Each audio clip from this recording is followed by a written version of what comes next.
कावेरी नदी के किनारे बसा एक बहुत ही सुंदर और शांत गांव था। उस गांव में बबलू नाम का एक सीधा सादा और मेहनती इंसान अपनी पत्नी कविता के साथ रहता था। जहां बबलू अपनी भलमनसाहत और नेक दिल के लिए जाना जाता था, वहीं उसकी पत्नी कविता पूरे गांव में अपनी हद से ज्यादा कंजूसी के लिए मशहूर थी। एक दिन गांव की लड़की कुएं से पानी भरकर अपने घर लौट रही थी।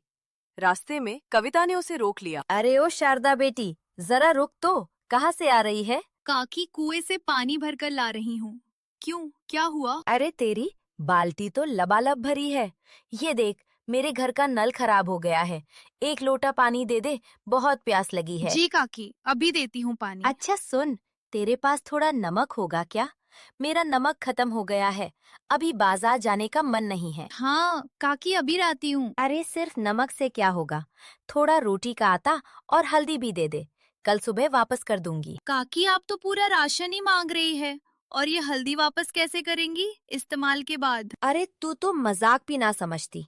अच्छा सुन, तूने जो ये नई कपड़े पहनी है, ये बड़ी सुंदर है। पुरानी हो जाए तो फेंकना मत, मुझे दे देना। मैं इसके पायदान बना लूंगी। अगली बार आप मिलेंगी तो मैं रास्ता बदल लूंगी। अरे रास्ता क्यों बदलेगी? भागते भागते जाएगी तो तेरी चप्पलें जल्दी घिस जाएंगी, पैसे बर्बाद होंगे। मेरी बात मान और धीरे चल। इसके बाद एक सब्जी वाला आता है। अरे काकी, अरे प्रणाम। अरे एकदम ताजा सब्जी ले लो। अरे आज ही खेत से तोड़ कर लाया हूँ। हाँ अरे किशन, ये तो सूखी हुई लग रही है। और दाम 1 रुपए किलो। 5 पैसे दूंगी, लेना है? हाँ, 5 पैसे काकी। आजकल तो एक मिर्च भी 5 पैसे में नहीं मिलती। ये देखिए कितना ताजा बैंगन है। ये ले अरे लीजिए। चुप कर, इस बैंगन में इतना पानी क्यों है? तूने वजन बढ़ाने के लिए इंजेक्शन से पानी भरा है ना? अरे हाय राम। अरे काकी, वो बारिश का पानी है। अरे आपको सब्जी नहीं लेनी है तो कम से कम टोकरी से तो हाथ हटा दीजिए। क्यों रे? हाथ लगाने से क्या तेरी सब्जी घिस जाएगी? अरे वो क्या लिया आपने? अरे ये तो नीचे गिरी थी, खराब हो जाती। मैंने ये ले ली।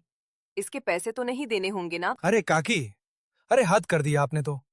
एक मिर्च में भी आपका इतना लालच है? अरे राम राम राम राम। सिर्फ मिर्च नहीं रे, ये जो तेरे तराजू के नीचे मिट्टी लगी है, इसे झाड़कर मेरे उस गमले में डाल दे। खाद बन जाएगी। अरे काकी, मैं आपके चरण पड़ता हूँ। आप घर जाइए। मैं खुद ही दुकान छोड़कर भाग रहा हूँ। आज शायद आपका ही चेहरा देखकर निकला था। कविता, सुबह हुए कितनी देर हो गई? मैंने कहा था ना कि थोड़ा गर्म पानी करके उसमें गुड़ डालकर दे दो। जल्दी दो तो अच्छा होगा, गला सूख रहा है। अरे बाबा रुकिए, ला रही हूँ। चूल्हे में सिर्फ एक लकड़ी जलाकर आग जलाई है, इसलिए धीरे धीरे पानी गर्म हो रहा है। ज्यादा लकड़ियां जलाऊंगी तो सब जलकर राख हो जाएगा और लकड़ियां बर्बाद हो जाएंगी। अगर लकड़ी खत्म हो गई है तो मैं जंगल से और ले आऊंगा। पर इस ठंड में बिना चाय पानी के कितनी देर बैठा रहूं? दूध निकाले भी कितना वक्त हो गया। क्या 1 कप चाय बनाने में इतना समय लगता है? क्या कहा? दूध? दूध की क्या जरूरत है? बछड़े के पीने के बाद जो दूध बचता है, वो बेचने के लिए है। क्या उसे हम पी जाएंगे? सुबह सुबह इस गर्म गुड़ के पानी से आपका काम नहीं चलता क्या? अरे अरे, इसमें गुड़ डाला भी है या सिर्फ शक्ल दिखाई है उसकी? हैं? अरे ये तो बिल्कुल भी मीठा नहीं है। आपको पता है गुड़ का भाव क्या है? 2 रुपए किलो। इतना महंगा गुड़ क्या मैं पानी में घोल दूं? मैंने गुड़ की डली को धागे से बांधकर बस 2 बार गर्म पानी में डुबोया और बाहर निकाल लिया। उतना मीठा काफी है।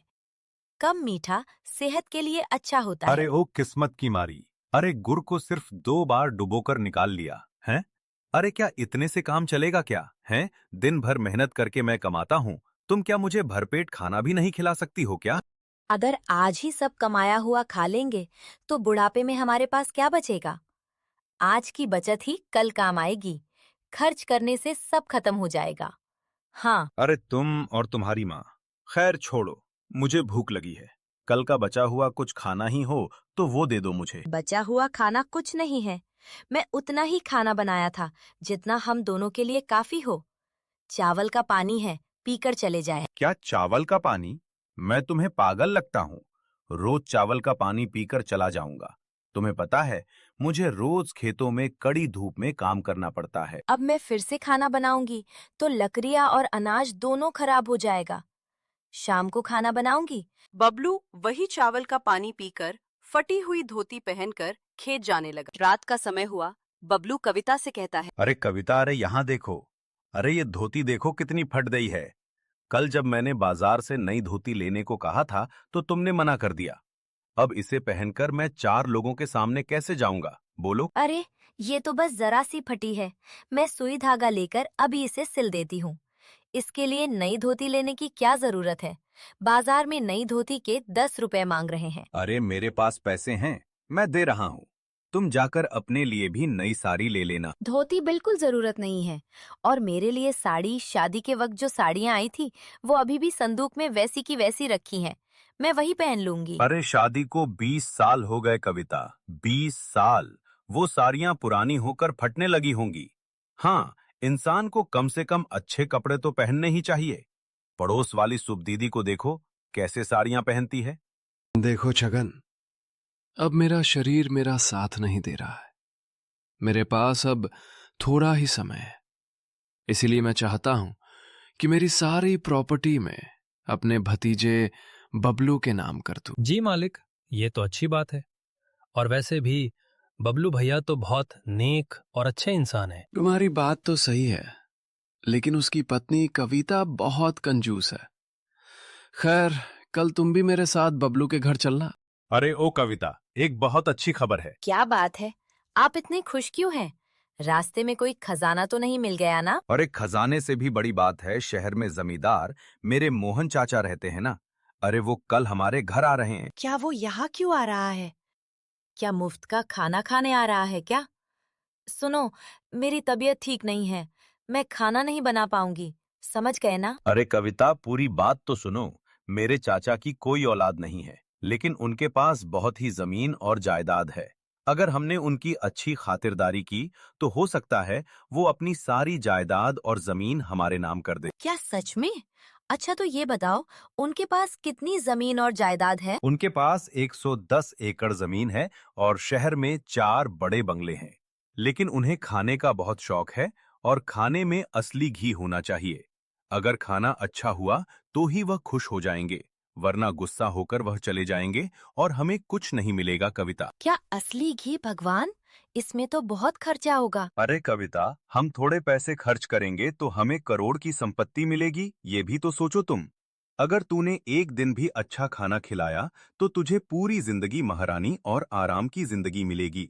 अब तुम ही सोच लो तुम्हें क्या करना है। ठीक है, तुम जैसे बोलोगे वैसे मैं करूंगी। एक दिन अच्छा खाना बनाऊंगी। इसके बाद कविता बाजार जाती है सामान लेने के लिए। ए भैया, बैंगन का क्या भाव है? दीदी, बैंगन एकदम ताजा है, 10 रुपए किलो है। क्या कहा? 10 रुपए किलो? बाजू की दुकान में तो 5 रुपए किलो है। अच्छा भाव लगाओ। और ये साइड में पड़े हुए बैंगन का क्या भाव है? अच्छा, ये बैंगन, ये तो कुछ दिन पुराने बैंगन हैं और थोड़े मुरझा गए हैं और उसमें से कीड़े भी निकल सकते हैं। लेकिन ये बैंगन में आपको 5 रुपए किलो दे दूंगा। हाँ हाँ, यही बैंगन दे दो मुझे, मुरझा गए हैं। तो क्या हुआ, सब्जी तो अच्छी बनेगी ना? अच्छे से वजन करना, मेरी नजर तुम पर ही है। बैंगन लेकर फिर कविता राशन की दुकान पर जाती है। ए भैया, शुद्ध घी है क्या? घर पर जमींदार साहब आ रहे हैं। हाँ हाँ कविता दीदी, एकदम शुद्ध की है और 100 रुपए किलो है। क्या कहा? 100 रुपए किलो? ये तो बहुत महंगा है। और वो सामने कुछ घी जैसा ही है, वो क्या है? अरे कविता दीदी, वो घी नहीं बल्कि नकली घी है, लेकिन उसके दाम कम है, 30 रुपए लीटर है। अच्छा अच्छा, वही दे दो। खाने के समय किसी को नहीं पता चलेगा कि असली घी है या नकली। कविता सड़े हुए बैंगन, नकली घी, ये सब सामान लेकर घर की ओर जाती है। अगले दिन बबलू के चाचा और उनका सेवक छगन बबलू के घर के बाहर खड़े थे। अरे बबलू, वाह भाई वाह, क्या घर है तेरा, और ये खाने की कितनी अच्छी खुशबू आ रही है। मैं और छगन सफर करके थक गए हैं बेटा। अरे नमस्ते चाचा और छगन भैया, आप दोनों कैसे हो? और मेरी पत्नी कविता ने आप दोनों के लिए सुबह से बहुत ही स्वादिष्ट भोजन बनाया है, आप दोनों भोजन कर लीजिए।